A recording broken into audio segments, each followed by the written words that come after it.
So I don't just talk about productivity, I do it. All the things I talk about, I actually live it. I'll say, oh, I own my own company. The first thing they say is, oh, well, what does your husband do? Like, well, he works for me. And I think they think I sell like just on the side or something small. They want to pat me on the head and be like, oh, that's nice. And then as soon as I say, well, you can find my products in Office Depot, Office Max, Barnes & Noble, Staples, all of a sudden they get this physical reaction and they kind of like, oh. Get ready for the next iteration of you on your path to becoming wealthy. On this show, you'll get the insider's view on wealth creation, the class none of us got taught in school, with my co-host, daughter, and beginning investor, Sophia Bosch. And now, let's get started. Welcome to the Becoming Wealthy podcast. I'm your host, Michelle Bosch, and my co-host, Sophia Bosch. We have as our guest today a very good friend, someone that I truly admire. She has become not just a friend, a mentor. She is the foremost productivity expert here in the US for female entrepreneurs. She's a best-selling author.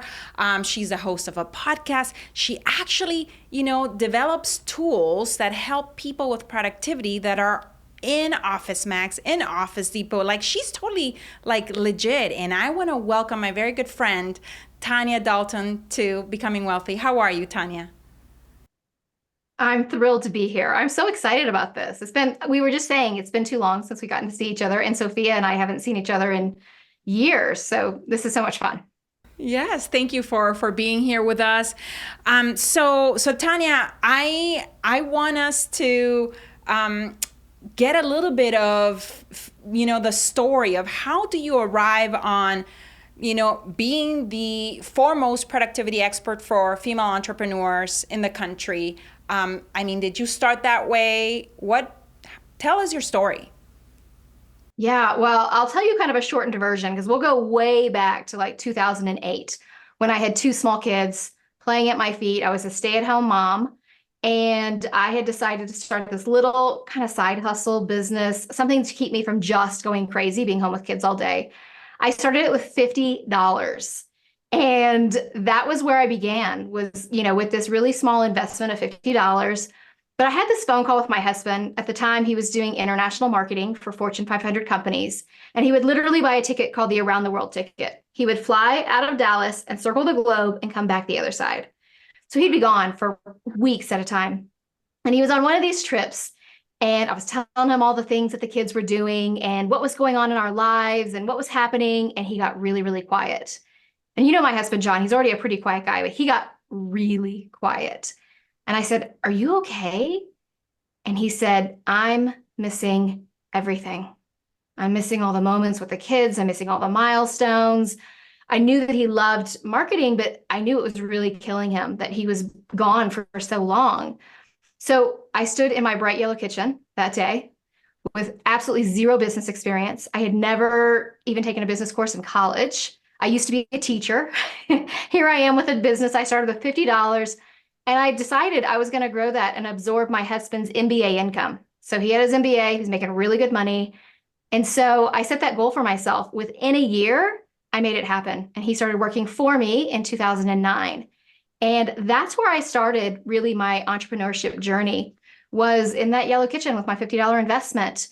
So that allowed us to move to Asheville, North Carolina. We figure if we can live anywhere, why not live where we want to live? I wanted the time freedom, the lifestyle freedom, the location freedom, all the freedoms, right, that we're looking for with being wealthy. And, we'd moved to Asheville. And about a year after we were here, I turned to John and I said, I love you. I love working with you, but I don't love what I'm doing. It's not making enough of an impact in the lives of other people. I wasn't really in love with that business. So I decided to close that up, open up Inkwell Press, scaled Inkwell Press to 7 figures in less than 18 months with just me, John, and one part-time employee. So I don't just talk about productivity, I do it. All the things I talk about, I actually live it. And that's really, I think because I'm so passionate about the fact that I was able to grow and scale my businesses so fast, the fact that I can have this location, time, financial freedom that I have, I'm really passionate about helping other people discover that for themselves. That is an amazing story, and we were just briefly touching before we got on to actually start recording on how sometimes people would ask you well, what do you do, and you would say I'd say, I well, own. I own my own business. Yeah, I go into these rooms, a lot of these rooms with a lot of men, a lot of these philanthropy events, and the men will say, "Oh, what do you do?" They assume I'm with one of the banks or I'm with one of the investment companies, and I'll say, "Oh, I own my own company."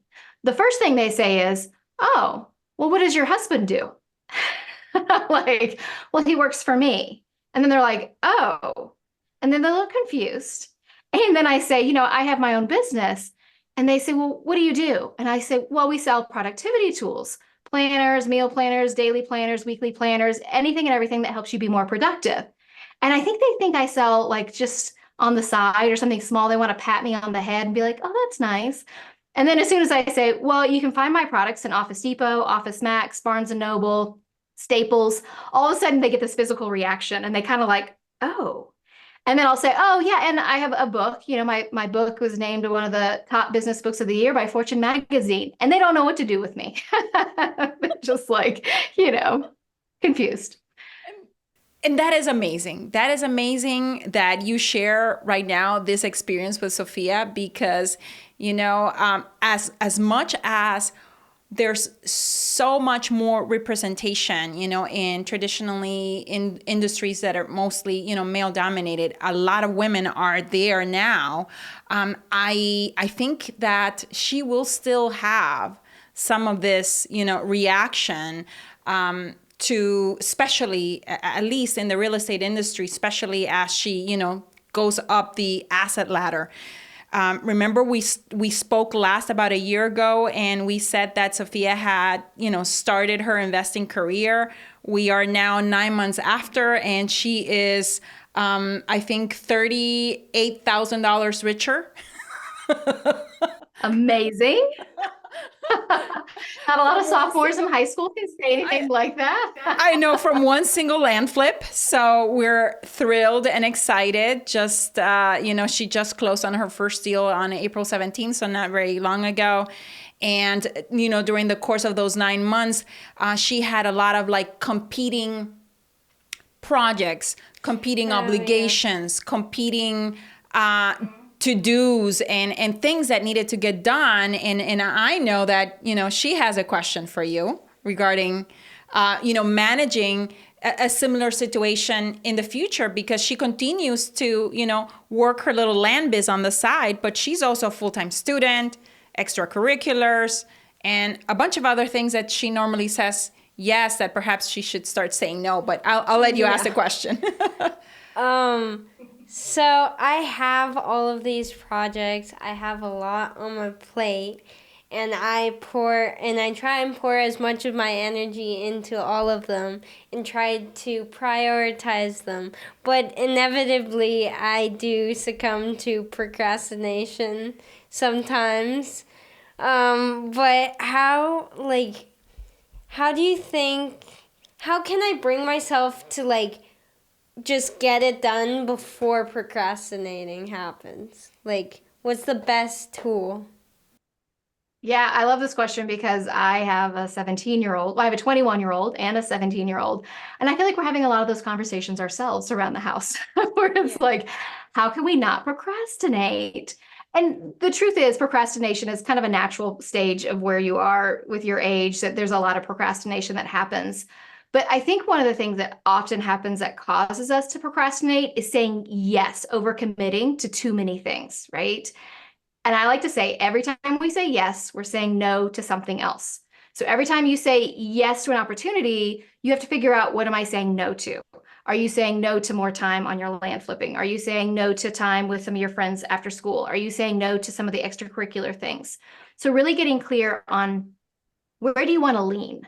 Because it's not about having perfect balance. I think that's a mistake a lot of people make, is they feel like they want balance and they want to be able to do all these things and do them all extraordinarily well and have plenty of time for everything. And the truth is, we only have 24 hours in a day. So really, life is a lot like riding a bike. Like you can ride a bike and have perfect balance, and that's great if you want to stay going straight the entire time, your entire life, right? If you want to go left, you have to lean to the left. You have to go out of perfect balance. You have to give more time, more focus, more energy to whatever it is there. Now you can't stay leaned over. You're gonna have to counterbalance, right? Otherwise, you'll fall over and you'll scrape your knee if you can stay lean too long. You counterbalance, and then maybe you want to go to the right. So it's where do you want to lean at different times? I like to tell people I look at my year almost cyclically, right? I look at what do I want to really focus in on for the first quarter? What's most important to me in this first quarter? Sometimes it's I really want to go big on work goals. Or maybe it's I really want to spend more time with family during this quarter. This is a pause in growth for the business. It's more just focused in on family. Maybe it's a personal project. So for you, what I would say, Sophia, is figure out at the different times of the year, what is it I really want to focus in on right now? So you're finishing up your sophomore year, you're getting ready to head into junior year, which is filled with lots of AP tests and ACTs and SATs and college prep and all those things. You're going to want to lean into those more. So you need to kind of pick up the leaning on some of the other things. So you need to figure out what are the things that are most important. For Kay, my daughter, this year, this has been her junior year. She's always worked. She started working when she was 15 and a half. She went online, filled out all the paperwork for the government so she could start working early because she likes to work. This year, she chose not to work.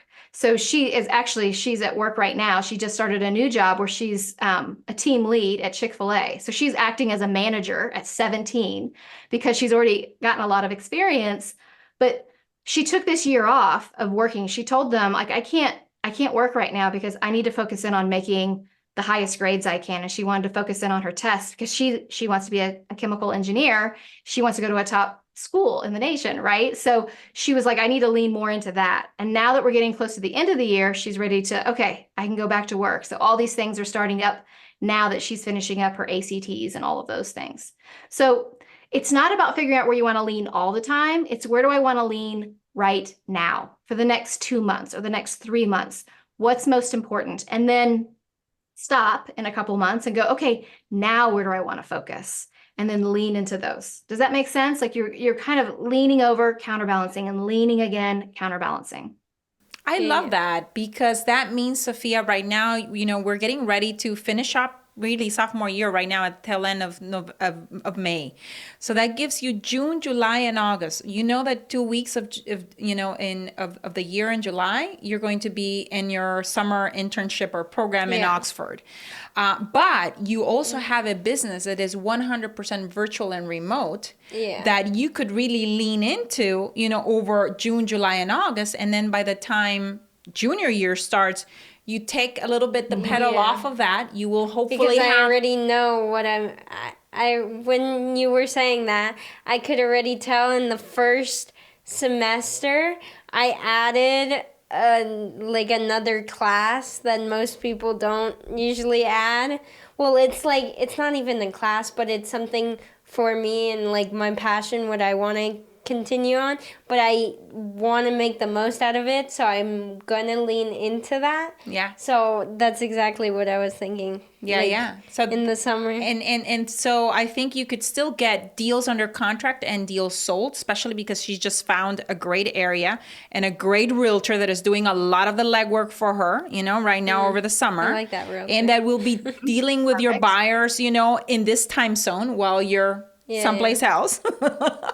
and then when September comes, she can, like you said, and you just recommended, basically, step back from that and lean into schooling, because exactly this is what she's going to be going through is SAT prep, is going to be applications, it's going to be visiting colleges, is trying to make the best, grades that she can, because those are the grades that colleges are looking at. If we decide that we're applying in senior year, because we have another question. Go ahead. So so we have this family member. She also came on the podcast. Well, family member. She is like a family She's a part of our family. She took a gap year between high school and college, and she says it's the best decision. She's trying to convince me on it. Like, just take a gap year, see what happens. Like, Yeah. It's basically our former au pair. She's a gal out of, from Germany. She came here when she was 19 years old. She basically took a year to come here, be with a family, help Learn care for English. Sophia, learn English, become independent, learn basically how to self-manage and self-lead, herself. And then went back to school, got her undergrad, has an MBA, and is now one of the top executives for for Aldi, in Germany. Oh, So wow. and exactly, yeah. So in marketing, in the marketing area as well. So now Sophia has been, so thinking I'm about like, this. Yeah, I'm thinking, and I also like the college counselors are also telling me like there is at least one student. I go to a small school, so it's like the ratios are different, but there's at least one student every year that takes a gap year. And I know your son went through a decision-making process. Yeah. How did you guys arrive at that process? Because I know Jack is right now in Europe, actually during his gap year. Yeah. Even for the college process, if she decides, no, you know what, I will do I'll go straight to college. There's so many options, so many schools out there. It's like, Yeah. So with Jack, what we did was we made the decision. So for him, he really wanted to be within 5 hours of home. That was important to him. So we had this kind of radius from our house. But I wanted him an hour away from home at least, because I didn't want him feeling like he could come home anytime. I didn't want to feel like I could just drop by anytime. It was like I needed him to adult, and that required a little bit of distance, I felt like. So we had this donut shape. So that was the first lever that we kind of pulled. Like, what was the location? Then it was what size school do you want to go to? And then it was like, okay, so then we went into what was in that donut and we start pulling out ones that don't fit that size, right? So we start clearing the table. Then it was, okay, who has art programs? Because he likes to do a lot of art, even if it's not related to his major. So it was like, okay, who has art programs? So then we started pulling things off again. So it became where instead of having thousands and thousands of schools to choose from, we just ended up with like 5.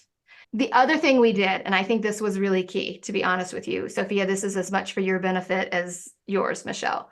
Yeah. We had college planning night at our house. We did not talk about college planning. We did not talk about college prep, except on Thursday nights was our college planning night. Because what was happening is I would like randomly be like, hey, how's it going with colleges? So he was feeling like he was kind of getting jumped, right? Like, oh, I just got home from school, right? Yeah. And then I'm stressing about it. So instead, I would just make a note of the questions I had. We would meet on Thursday nights. That was our college planning night. But it made it so much more siloed where we weren't constantly talking about college. Like, ugh. Yeah. Right? I like Yes. that because it's better to have, now that I'm thinking about it, I would be able to do all that prep before it. Yeah. And not like feel the need to all of a sudden move my focus every day Yeah, from exactly. that to Something also else. college. Yeah. Yeah. Independence is a really important value for my kids, which is how my son is in Europe for 2 months and I'm not stressed or worried about it. You're the same way. Like your parents have raised you to be very independent, Sophia. So this is part of it too. If I'm micromanaging you through the college prep, all of that, then that's not you being independent. So it allows you to be more independent while your mom and dad are kind of scaffolding, right? Making sure that things are getting done, making sure that it's happening, making sure the right things are in place. But at the same time, it puts you in charge. And I think that's an important thing is you have to be in charge of all of it. I am a huge advocate of gap years. Like I feel like this is something that more people should be talking about, quite frankly. And I have to tell you, a lot of places like Australia and a lot of countries in Europe, the government actually helps offset a lot of those costs. They want to encourage kids to go out, do acts of service, get some perspective, see the world, do some things, then come back and really start hashtag adulting, right? Because this is what we're going towards is as they turn 18 and they leave our homes, they leave the nest, they are baby stepping into adulting. It's not full adulting, most of our kids. I know, Michelle, you're going to be like me. Like, we're still paying for insurance. We still make sure, right? Like, they're getting the allowances and things like that. We are now the mentors as mothers for our children because as you parent, that role changes. When they're little, you're hands on, you're in the trenches, and then you start kind of moving into coaching and mentoring for your children. And I have to be honest, like, for Jack, it's been amazing for him. I've already been talking to my daughter about, I really would love for you to take a gap year because I can just see so much growth in him in taking this time. So in the fall, back when we decided over the summer that he was going to take a gap year for this year. I had a couple of rules. There were some ground rules that we had. Can't live in my basement. Otherwise, sleeping till noon, that wasn't going to happen. You needed to leave the country to get some perspective and travel on your own. And you need to do acts of service for other people. So there's a lot of great resources out there. There's websites that are fully dedicated to volunteering internationally, where you trade working for room and board, right? And you have to pay a fee to get over there and some things like that. But basically, you're working in exchange for some sort of sleeping arrangement and some food. So he went in the fall and he did 3 months in Costa Rica working in an animal rehab center. It was fantastic for him. He really got out of his comfort zone. He took a bus to Panama for a week. He did all these things that I didn't really even know he was was capable of doing. And it was amazing to watch as his mother. So he met a lot of people from all over the world through that experience. He got to raise baby sloths for crying out loud. Like, it's amazing. And then he got to help release them into the wild. It was a great experience. Plus, he got to meet so many people from all over the world. And that's what he decided he wanted to do for the spring was come home, make some money, save up, because I wanted him to be on a budget. This was not a luxury vacation year. This was figure out how you're going to budget, make some money, do some of those things. Now he's off right now. Today, he's in Edinburgh, Scotland. He was in London just yesterday. And he's going and he's visiting all these people he's met through his other travels. So he's visiting with friends who live in London. He's flying, he's with a friend from Sweden. They're flying over to Amsterdam next week. And then he's going to visit a friend of his in The Hague. So he's going around, he's almost couch surfing and staying at hostels. So he's on a shoestring budget, which I think is ideal because he's really learning how much grit he's got, right? And he's learning how to budget. Yeah. So this has been amazing for him, not just the planning of it, but the execution of it. And after this experience, he's never going to question what he's capable of. He's going to always know that he could figure out how to navigate in a country where they speak a totally different language. And he's going to be able to figure out how to make money work and all of these things. So it's almost like a life skills course when you do your gap year and you do it in a way that's very intentional. So I'm in favor. You get my vote for the gap year, quite frankly. Sign me up. That sounds so fun. Yeah, absolutely. I definitely wanted you to basically talk about, your experiences with Sophia, because this is a true consideration, and I don't want her to feel like, she is missing out on already starting the adulting process, by going and taking a year off. Your book is called The Joy of Missing Out. Yeah, there's a lot of joy in missing out. Yes. Which is a bestseller. And Sophia, there's a lot of joy in missing out on working and paying bills, right? Like, there's no other time in your life where you have as few responsibilities. Yeah. You don't have kids to worry about or a significant other. It's a time to really pour into yourself. So yeah, it is a lot of joy of missing out because you can feel like, oh, but all these other people are going to be a year ahead of me. That's okay. You're getting so much experience that they don't have. Yeah. I like to talk about that we all wear this backpack in life. And as we go through life, we take our achievements, we take our accomplishments, we take our failures, our mistakes, and they go into our backpack. And that creates a lot of wisdom. And a lot of times we have to take that backpack off. We have to unzip it and unpack it to see, oh my gosh, look at all this stuff I have accumulated. This is why your mom and I are so smart, because we have a lot in our backpacks. Right, Michelle? That is correct. But it's true. All of these things, like when people ask me, how did you scale your business to 7 figures in 18 months with only 3 employees? I'm like, I had a lot of things in my backpack. With my first company, I learned so much, not just from the things I did well, but the things I didn't do well, the mistakes I made, all of those experiences. And so by having a year where you go and you travel and you get new experiences, you're adding to that backpack.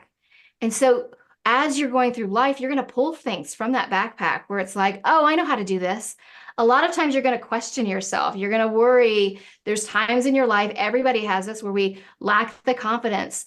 If you can see a breadcrumb, you can see a trail of things that you've accomplished and things that you've done. If you can look back and go, oh my gosh, I went. Like Jack will always look back and go, I lived 3 months in Costa Rica. I traveled through Europe for 2 months by myself. He can always borrow that confidence in himself and bring it back, right? And I think there's a lot of power in that. Yeah, that definitely lean into the strength of knowing that he can do, hard things, and that he can deal very, very well and navigate uncertainty, the unknown, because I mean, being in a foreign country where you don't even speak the language, there's going to be a lot of uncertainty on a daily basis. There's a lot. I know. So true. Absolutely. Now, you just briefly, touched upon the fact that you had scaled your business, three team members in total. Yeah, me, John, and one part-timer. And one person. And this is physical products. Tell us a little bit about the dynamics of scaling that company, and like, for example, where were you sourcing or getting, the actual tools, printed, and the kinds of conversations that you had to have in order to get in with, big companies like Office Depot, Office Max, all of. I would love to know a little bit more, and I am sure that Sophia would enjoy it as well. Yeah, well, all these things we're talking about with Jack, right? With him going and knowing he can do hard things, it is getting comfortable with discomfort. And discomfort is absolutely where we grow. And that's how we grow our business, in discomfort, when we don't know things. I think there is a lot of fear in people that they feel like, if I ask questions, I'm going to look dumb. And the truth is, I tell my kids all the time, only dumb people don't ask questions. Smart people ask a lot of questions. Mm-hmm. And I know, Michelle, you talk about this with a lot of things with investing. You should be asking lots and lots of questions. There are no dumb questions. The only dumb questions are the ones that you don't actually ask. And so for me, with figuring all of those things out, it was me going and not being afraid of the dumb questions. Where do I go to do this? How does this work? How do I make this work? Talking to different manufacturers, calling different people, and really just taking my time to step back and say, why am I doing this? And what is it I truly want? So I think that's the big thing to start with, is why you're doing it, right? Really understanding your why and what it is you want to accomplish. Because especially today, in today's world, there is this whole paradox of choice. We see on TikTok and Instagram and all these places, all these opportunities, which feels like, especially for our kids, it feels like, it's like, you have all these opportunities. There's so much overwhelm that comes with that, where it's like, oh my gosh, it's almost suffocating and stifling for our kids, especially. It is for us as women of, we won't say how old we are, but women of a certain age. It's still difficult to process all the choices. So really understanding what it was I wanted to do. And I didn't start with all the products and all the services I have now. That's the other mistake people make, is they feel like they have to have all of it. Right? I always say Amazon started by selling books, just books. And then they added in office products. Then they added in more. So what is it you want to do? Go really narrow. So I went really narrow, and we only had 2 or 3 products for our initial offering, our initial launch. And to really master the marketing of those 3, I'm assuming is to master the production, the fulfillment of the orders, the marketing, etc., of just 3 things, versus trying to have an entire buffet. Yeah, absolutely. Right. Well, this is the thing. It's like, imagine yourself as a pitcher of water and all these glasses. Is it better to pour it in 2 glasses and fill them up, or pour it into 50 glasses where they're all barely, They're barely full at all. Yeah. So it is choosing. So I like to say the cost of greatness is commitment. You have to choose where you want to go. And so you start small, you start narrow, you niche in, and you're like, okay, I'm going to do these two things. And that for us is where we started. That made it so much easier for us, a lean team of basically 2.5 people, right? What I would do is I would theme my day. So Monday was marketing Monday.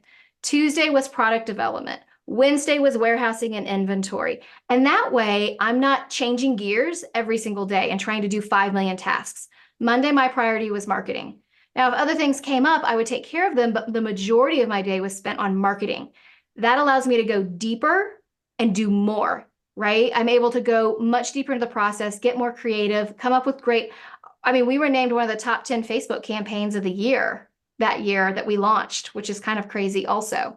But that's because we went deep with our marketing. Well, on our product development days, I wasn't worried about, are we marketing? Do we have an email ready to go? Have we created the videos? I did that on Monday. So Tuesday was all about how can I make our products better? These are the days that I was doing a lot of research into paper quality and what, who was going to be able to do the manufacturing. Then on Wednesday, I was doing warehousing and inventorying and getting all those systems set up. So going deeper is always the answer. It's always quality over quantity, right? So again, narrowing in, going deep. This for you, Sophia, can directly apply to days in which you only do comp analysis of properties, days in which you only do offers, days in which, you follow up. It's pretty much chunking your activities so that you don't end up with Neapolitan ice cream, but you only have vanilla one day, strawberry the next, chocolate the next, kind of, we call it planning, production, play, plan, produce. In our world, Jack and I, have kind of like a similar, I guess, theme day, technique to get as much as we can done, that has to do with production. And those are revenue generating days, and that's why we have certain conversion events only certain times of the year or certain times of the month. And the rest are planning days or play days like we're going to have this summer. So, and it's all going to be just play. I love that. I love that. Well, you guys are very intentional too, making sure you're carving out time for play, which I think is really important too. So that's a whole nother chunk, right? Yeah. But it really is about creating that focus for the day. I think this is the problem a lot of people have is they go through the day and they don't have a focus. So they're scattered and they're trying to do all these different things. It's like being in a those little machines where they have the cash that flies up and people try to grab the cash. It's like trying to grab all the cash all at the same time versus saying, you know what, just give me the $20 bills. Give me I'm not interested in all those ones, right? I want to focus in and do fewer things. So creating that focus allows you to feel less stress, less overwhelmed, and it actually allows you to do much better work. It's kind of crazy, but it's better work with fewer time, fewer energy, all of those things. Yeah, I found that when I was doing, now we have a team to do it, but when I was doing, the offers, I would, in comping, like I would get faster and faster just from just a repetition. By the 5th, 6th, 7th, 8th iteration, it wasn't taking me 10 minutes to do the comp analysis, and it was down to 2.5 because you just keep getting better and better and better because 2.5 minutes. Exactly. Your brain is in the zone. She's like, I'm 30 minutes right now per property. Your mom's been doing it a while longer too, so get that. But there is something to that. It's that state of flow where your brain is like, oh, I know what to do. And it just starts kind of moving like a train on a track where it becomes so much easier versus, oh, now I need to answer this email. Okay, now I need to go over here. Your brain gets confused. Your brain is actually like a train on a track.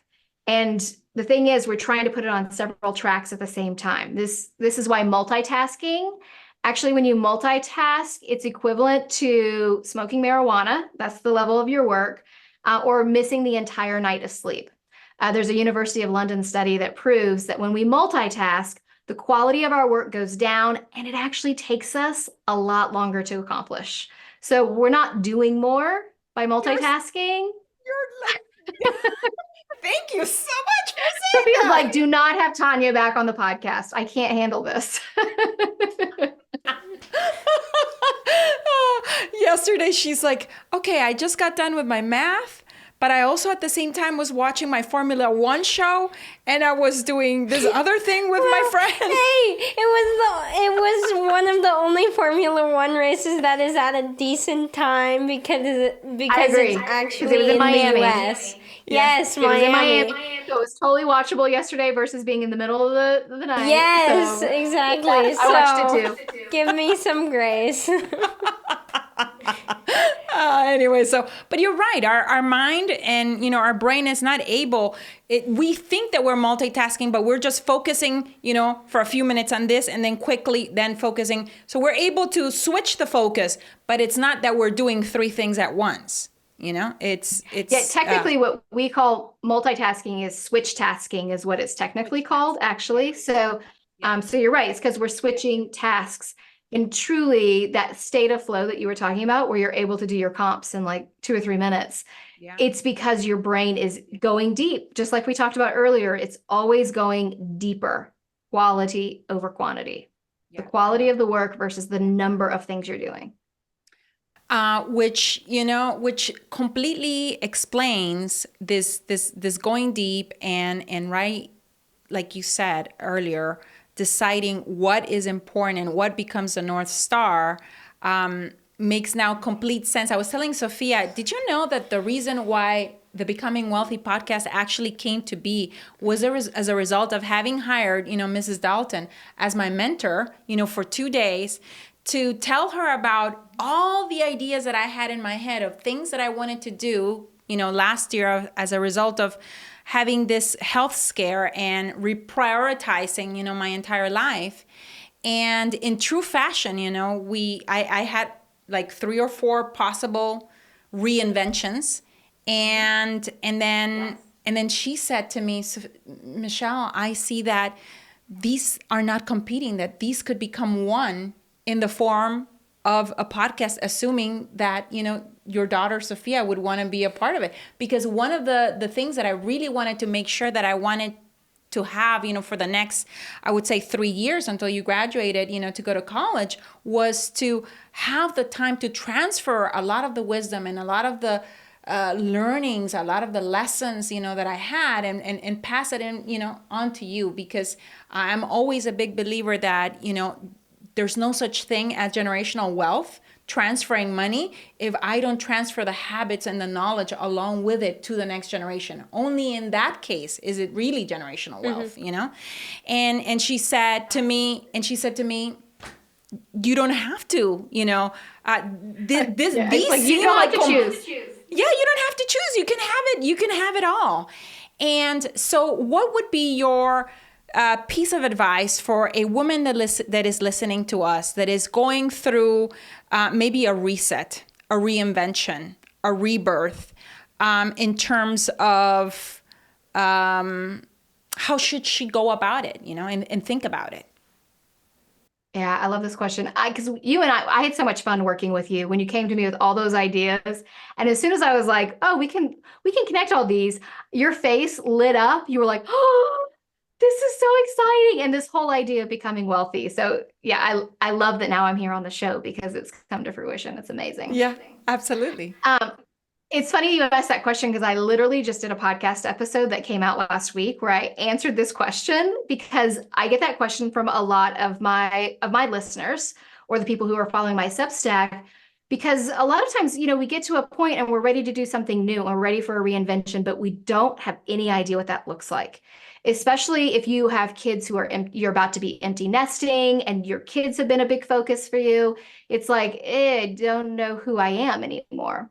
So truly what I think it boils down to is, what do you want? That's the big question for everything. When we're talking about wealth, when we're talking about productivity, when we're talking about growing a business, what do you want? And that could be a hard question to answer. So I actually have on my Substack, I have this activity where you figure out what are your essential needs. What are the things that are important to you that you need to receive on a regular basis? Is it time alone? Is it time with other people? Is it, time spent moving your body? Is it, what are the things that are important to you? So this is what I said. Let's start with that. Like, what are the things that are important to you? Because, for example, if you're considering different jobs and you're a person who needs to be in a space where there's lots of people, then remote working is probably not going to work for you. If it's 100% virtual and you're going to be working out of your house, we can go ahead and scrap that. This goes back to that whole thing we talked about earlier with the variety and the abundance of choices. It becomes overwhelming, right? It's the paradox of choice. And so what we want to do is we still want to start taking things off the table. Okay, this isn't going to work for what I truly need in myself, right? So you get clear on what your essential needs are. What are the things that really help you tick? What are the things that recharge you? What are the things that really matter to you? And then I have another activity on my Substack that I told people to do, which is finding your superpowers. Okay, now what are you really good at? What are your, not just what are your strengths, but what are the strengths that you're truly passionate about that you feel like will make an impact? And I have an exercise that walks people through that. So once you have that, once we know the style or the type of work that works well for you, then we know what work it fits your strengths. What are the things that you're truly, truly good at? We start taking things off the table. Imagine like a cluttered table and we're just swiping things away so there's fewer choices. And that sounds like that's a bad thing to have fewer choices, but truly, if there are choices that are curated to you, to what your superpowers are, to the things that really work for you, those are the better choices. You're not getting caught up in the distractions and everything else. So then we have fewer things to look at. Then we can start pulling other dials, right? What are the other levers? Well, maybe I don't want to move out of my city. Okay, then we scrape the table off of all the things in other locations. Maybe it's I want to work for a company that's got a really strong mission for this type of, thing. Okay, well, we can start moving things off the table. The more things we move off the table, the more that what's left is really going to bring you happiness. Because truly, that's the point of what everything that we're doing is to be happy, right? Isn't that why we want to be wealthy? Isn't that why we want to be productive? Isn't that why we want to run the marathon, right? It's because we want to feel good when we're crossing the finish line. We want to feel happy with our families. We want to feel this happiness. So figure out what makes you happy. There's those couple of activities I mentioned that you can get off of my Substack. That creates a lot of clarity. And when you have clarity, it's like, okay, now I have 5 choices. These are all choices that fit me and what I desire. And that's more powerful. That is an amazing explanation, amazing advice. It's incredibly actionable for what Sophia is going through right now. And I think for a woman listening as well, this is, it gives so much clarity. Now, I know you mentioned, you just talked about that in your podcast. What is the name of your podcast? Yeah, so the podcast is The Intentional Advantage. Okay. So anywhere that you're watching or listening to this podcast right now, you can do a search for my name or The Intentional Advantage. You'll be able to find it. We're at 300 episodes basically on the podcast. So there's quite an archive there of episodes. And there's even one that I just did about how we chose Jack's college, how we made the decision for college for Jack. So lots of things in there. So you can do that. You can either search for it or you can go to TanyaDalton.com. That's a hub for my podcast and everything else. Okay, perfect. Which was my next question was like, when, if somebody wanted to connect with you, how could they, go about doing it? And TanyaDalton.com is a great place to, TanyaDalton.com. Catch up. Yeah. And I just started a Substack a couple of months ago called Not Rocket Science, because I like to say everything I teach is simple and easy to manage. It's not rocket science. So that ties in with what we talk about on the podcast, and it's become a resource hub with a lot of the activities that I was just sharing with you, and a way to go, again, deeper with what we talk about on the podcast. Amazing. Well, I absolutely loved this conversation today. And thank you for, being here with us, for staying a little bit late, because I know you're on Eastern, and accommodating Sophia, getting out from school. I feel like I could talk to you forever, but I want to be respectful of your time. So thank you so much for being here with us today, Tanya. And for everyone listening, you definitely need to follow her. You need to go to Tanya Dalton. You need to be listening to her podcast. I mean, she is one of the brightest women that I know, smart, like an amazing heart, down to earth, and her advice incredibly actionable, like things that you can actually take and put into your life, install into your life, and start seeing actual results from. So thank you so much, Tanya. Thank you for actually being the person that, brought me to the conclusion that I could become still and continue becoming a mentor of women, when it comes to money and investing, and that I could start with my own daughter, and therefore I didn't have to compromise on the time that I wanted to give to her, and this other little itch that I have, of a mission that is, to really see many more women investing in real estate. And so I thank you for that. It was a moment of like true aha, where I lit up because I felt like, oh my gosh, I don't need to, I can have it all, I can have it all. So thank you so much.